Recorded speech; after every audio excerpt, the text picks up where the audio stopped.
Good morning, everybody. I've been honored with the opportunity to present the skills inventory database here today. Unfortunately, James Candy from 3C's Communications wasn't able to make it today. He had to attend a funeral. So I'll try my best to sort of give you a little bit of a run through. I haven't been with this for a while, but I'll give you sort of a little bit of an idea about the gist behind the skills inventory database. It was originally designed as a database to gather demographic information of the community. And it was a number of years ago, Lesser Slave Lake Union Regional Council teamed up with 3C to make a database that would be available to all First Nations and all other Aboriginal communities that were interested in gathering some of that demographic data. It started out as a skills inventory database because a lot of people were interested in people that were going to work, who was ready, how many people had driver's licenses, what kind of education, and a whole bunch of different attributes that were associated with that particular individual to make it a little bit more attractive to industry.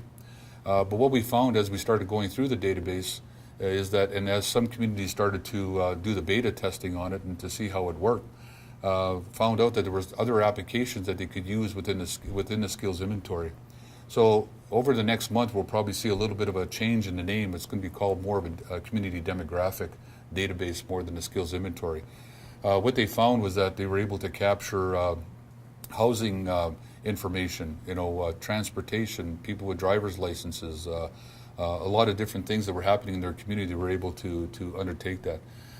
We have communities like Musqueam Employment Center that are using it, Lesser Slave Lake, Tall Cree First Nation, and all the Métis settlements have been given the tool as well too. So, and they're going to be going through a process to start utilizing the tool to their advantage. I'm just going to log in here a bit and give you a little bit of an idea what it looks like. I'm just using the Peavine one right now because it's not populated. Unfortunately, I can't turn on a populated one. There's too much confidential information in the database. But for example, the Musqueam Employment Center, for example, has probably populated about 2,500 members from the Holbima area in their database, and have gathered a lot of really good information. I was going to try and populate it, but I couldn't come up with any names. I wasn't that creative, so I had James Candy, Jimmy, and Jojo. That's as far as I got, and I ran out of creativity that night. But just to give you an example, what the communities wanted to do was be able to list all their members on and off reserve. They wanted to say, for example, we were going to have a new member. A lot of the tombstone information, we actually named it tombstone for now. Maybe we'll color it something different when whatever people want in their particular design. But name, last name. We find in a lot of Aboriginal communities, everybody comes by a nickname. So we got the ability to find and locate people from whether they're on settlement, off settlement, on reserve, off reserve. Here we could have sort of a drop-down member if there's a drop-down location, especially if there's one First Nation that has multiple locations. Like Tall Cree, for example, has 4 actual reserves that are populated. But when we look at Tall Cree, we only think of Tall Cree, but they have Beaver Ranch, North Tall Cree, South Tall Cree, and Fort Vermilion. So, be able to locate the people where they're at, where they're actually residing. The kind of descriptors that you would use in order to the identifiers to locate the people. Not necessarily do we encourage the social insurance number.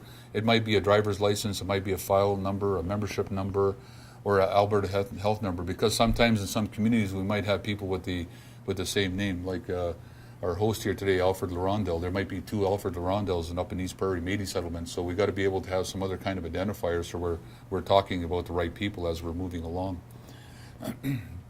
The idea behind that too is that when the database was created, was that it wasn't only for individuals, because now it would start to broaden, because as First Nations started to use it, they started to realize that there was other applications. So when they were looking at it as a case management tool for their communities, they realized that we're not only working with Joe from East Prairie or Peavine, but we're also working with the family and some of the children. So we were able to do some connecting in the database so that we could have those relations identified, so that when one department's working with that particular family or that individual, they know that there's some other intervention or interaction going on with another family member, so that the case management piece of it would work a little bit more effectively.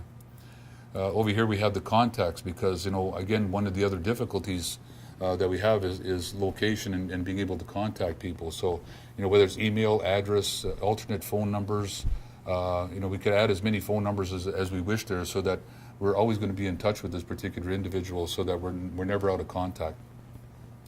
Other things that people are looking at right now is how does the site link up to other things, and how do we make it easy so that this system can talk to other systems. And we've been trying to encourage other systems that exist out there, like some of the assets programs or assets programs, the new social compliance tools that are being put in place right now. If there's a way that we could interact with them, this could actually be a hub. So we have, whether it's the compliance tools and then the community demographic information tool speaking to each other, we would have a really robust information system that would really make planning at the community level really beneficial. And we would move, at least in having that data at home, you're able to enhance proposals, enhance initiatives with real-time information that's relevant to the community.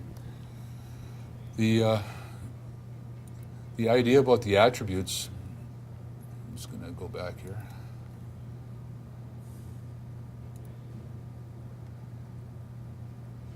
When we take a look at the attributes that are associated, what we've done here is, try to make it easy to use at the community level, where the department people at the band level would be able to put in the attributes at their desire. So, for example, if there's a new thing that's coming up in the community and they need to track some current information, there's ability to create and change the attributes as you're going along. So when you think about demographic profiling, and we know the University of Alberta Population Research Laboratory does a lot of demographic profiling. This is a little minor tool, or a smaller tool that helps the community with this demographic profiling. So, for example, they'd be able to snapshot Joe, for example, and well, we put in our own little compliance tools in here too. So I'll just give you a little walk through some of the attributes. So when we talk about attendance, for example, late, no show, punctual. We need to know whether Joe is, coming to our meetings or to acquire our services. If he's late all the time, or he's not punctual, or if he is, we need to know that, because if we're going to promote Joe to the industry or to further education or whatever, we want to make sure that he's doing what he said he's going to be doing and being accountable to that. So if we demonstrate some personal responsibility, we know that Joe's going to acquire the skills and the things that he requires, and it's going to be a lot better for everybody that's involved with Joe, including himself. Some of the clearance requirements, because some of the First Nations put a lot of money into, and Métis settlements as well too, put a lot of money into training individuals, right? But then all of a sudden, at the end of the day, we find that they might not pass some of the clearance requirements, and that may mean driver's license, or for lack of a better term, not being able to pass the P test, and not being of interest to the industry. But another important point on the driver's license issue is once like in the Hobima one, once they were able to get all the people in there and make that determination, they found that there was only about 10% of the population had driver's licenses, and only 5% of the population of the people that were in the database had access to transportation.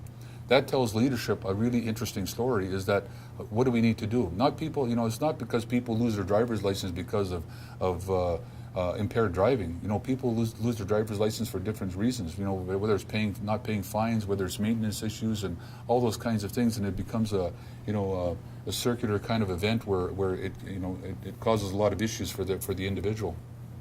But it gives an opportunity for leadership to go forward and not necessarily argue, but present that real-time data to other interested parties like the Department of Transportation. Let's look at alternatives for ensuring that people are going to get their driver's license and that transportation will be available so that they can seek and find work. Education levels, giving us an idea about what kind of education that they receive, anywhere from grades 1 to 12, post-secondary education, bachelor's, college, doctorate. It just goes on and on about the kind of information we can, for the attributes we can attribute to that particular individual when it comes to their academic background. Employment status, whether they're employed full-time, part-time, whether it's temporary or they're on call. We have a little bit of a flag system here that sort of says, like if this individual is coming in and again, another thing to sort of ensure that the staff are being treated fairly is we have flag systems so that if there's one instance with the individual that's not appropriate, and two, and then three, then it's called into question and then some appropriate action will be taken. But it gives the staff some opportunity to understand what they're working with as they're working with working with a particular individual. We're talking about follow-up because one of the biggest things that we find in the community is that if we don't have appropriate intake, assessment, connection to the right kinds of supports to the individual, but also what's really critically important is the follow-up mechanism. How much do we follow up with that individual, whether they're on settlement, off settlement, on reserve, off reserve. We got to be in touch with them all the time. So, we could extend the follow-up period and being able to track that information and check on Joe and see that we're doing our part for him. Again, from a health perspective, do they consider themselves a healthy individual, or do they have things that might be affecting them from achieving what they want to achieve? We take a look at income. Where's the income being derived from right now? Because when we take a look at a community, and if a community is really talking about creating economic wealth, we have to take a look at all the social factors that are in place as well too, so that we get a better conscious idea about where the community is at in terms of how wealth is being created in the community, or if it is at all. Well, we take a look at languages. Are people, still speaking the Cree? Are they, can they listen? Are they good at listening, reading? Is it spoken, written? When we talk about language retention and promotion, where are we at in terms of where are people at and with the whole language aspect? Whether the kind of languages do people speak in the community? For example, I'll use Hobbema as another example. When the data was calculated, it looked like, we assumed that there's only 4 bands in Hobbema, but the relationships that they have with other nations and people that are actually living Hobbema, there's actually 19 different nations up in the 19 nations represented from people that live in the Hobbema area. So it's quite interesting fact. The marital status, number of dependents that people might have. We had to stop at 9+. No, I'm just kidding. The ages of the individuals that are involved in the data, the occupation that people are undertaking right now. And what's interesting is that as people walk in, this is a good one. So we might come up with a new occupation skill or a new occupation that's been identified in the area. We could actually go in there and add a new attribute to this folder right here, right now. So in 1 second, we got that attribute, and we're calculating the results of that data right now, in real time. And so this is done in cooperation with the staff at the settlement or at the First Nations, so they're able to handle these attributes. But realizing that the data you capture today is really critical. So when we try to work with the group, we try to tell them is that let's take a day or two to really scope out what information you want to gather and how we gather that information. And the kind of information you want to gather so that it's documented within the database. People know that when we talk about some of the tickets, we'll get into that shortly. We want to know about the origin, the residence. Now, this is really critical too. When we talk about residency on settlement, off settlement, on reserve, off reserve, we really need to get a handle on that because the whole social aspect really affects the residency on settlement and on reserve. Say, for example, if the social dollars start diminishing at a First Nation level with some of the measures that are going into place right now, the dependency rate will still be high, but there will be no way that people can actually acquire the social support system or the services that they're going to require. So what we're going to see is might see a transition of people moving back into grandma's house or people overpopulating some of the residencies. If we get that kind of information, then we can come back and base the argument or the strategy that some of the people that are living in some of these communities are basically homeless. Or if we're couch surfing, that's homeless. So when we take a look at those, then we got to be able to really determine how these results are really going to work for us. The type of salary people are getting, the services that they're accessing, if they have any special education disabilities, so that we're alerted way before time and we have a really good, accurate information. So, because sometimes we want to structure a particular program or service, but we really don't have all the facts. All we know is that we sense there's a need, but we don't have the facts, particularly around that particular need. This database here will assist that in happening. successfully employed. Now, this is another interesting one that I thought was put in, was just our traditional use of land and the pursuits of that. Like if our people are still pursuing a traditional way of life, do they still hunt, fish, trap, gather? We need to know that, because a lot of the First Nations and the settlements as well too are in the consultation process. And and again, if you're, not only what people did 100 years ago or 50 years ago, but we have current traditional pursuits that are still being carried on today, and people are still doing that, and we need to track that information, whether people have transportation or not. So that's just a little bit of a list of, some of the community information that's already been, I just used some of the stuff that other communities are already gathering, and the list will continue to grow as the results start coming in. When we take a look at the some of their certificates, and this was an interesting one, because again, it's not a tool for beating up on community members, but it is a tool to try to encourage and assist in some personal responsibility kicking in, and people start taking responsibility for their own action. For example, there's a big requirement right now in the construction and the industry right now, resource-based economy, for tickets. Like at one time, people used to be the best firefighters in the world. Aboriginal people were the best firefighters in the world. But now we need 13, 15 levels of certification accreditation in order to be a firefighter. We walk around with our pockets just stuffed full of tickets, but the requirement for that, and it's becoming very costly. Like some of the forestry tickets right now are, I think, over $1,000, in order to get a ticket. And that's just one ticket you might need in order to obtain a particular job up in the forest industry. What we've done here is we've actually put together a little bit of a ticket tracking system. So again, Joe would come in, and we, whatever tickets Joe has, whether it's fourth class power engineering ticket, an Aboriginal awareness ticket, all the different kinds of tickets they might need for that particular job. We're able to identify what those tickets are, and then keep it in the system so that we can alert Joe when those tickets are coming due. So we're not waiting for Joe. All of a sudden, the opportunity comes about, and then Joe applies for the job and then finds out that he has a ticket that's not valid anymore. What we want to do is alert Joe 3 months down, before, to let him know that, hey, Joe, your ticket's available, and by the way, we're going to be having this first aid course coming up here the next month or so maybe you would want to attend to make sure that you're ready for the next opportunity that comes along. So the worker would be notified by email that the ticket for Joe is coming available or coming due, and the opportunity is available for somebody to get a hold of Joe.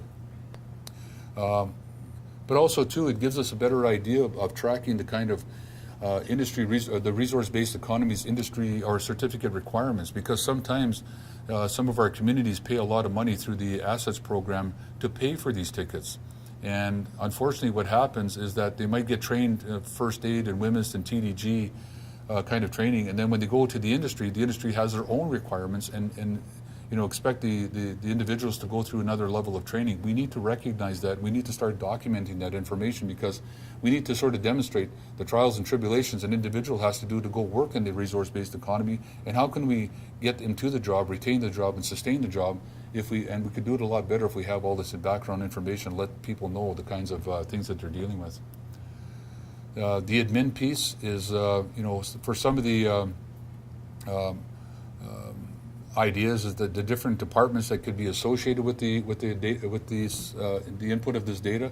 So this is where the case management tool sort of comes into play, where we have different departments reporting on the activity of whether it's the individual Joe, or maybe it might be the association with the with other people within that particular family group. And how do we deal with it from a case management perspective to ensure that the family's getting all the benefits that they need in order to be successful in whatever pursuits that they have. The reporting requirements. Now, this is where a lot of communities got to really put their head around what kind of reports that they really want to generate. Like we could put the report together so that the demographic profile, we could snapshot all that information right now, today, and we'd be able to benchmark that information today and say 1 month, 2 months, 3 months down the road, we want to get a better, clearer picture about the status of how many more people have been employed. We'd be able to chart out all these different kinds of results. So whatever kind of information or reporting requirements required, we can actually put that. But that's where the community comes into play and says, this is the kind of reports that we need to generate. This would be interesting for us from a demographic perspective. This is, for example, we have a proposal coming up on housing that's going to be due in 3 months.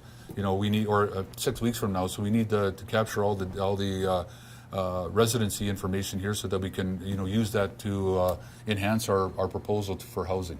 So it's things like that can be utilized. So it's unlimited to what you can in your thinking as to what this tool can actually do for you. So because you are able to track all that different kind of information, it's available to you. The nice thing about it, it's web-based, so it's accessible anywhere. So if leadership needs to go out there and they're having a meeting with the Department of Education or Alberta Human Services or whatever, got your iPad or you got your computer with you, you're talking in real-time data. Your staff are entering that particular day.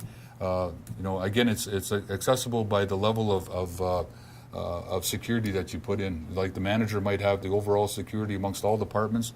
Some departmental people will only be able to access and input from their particular department, and that's what makes the skill.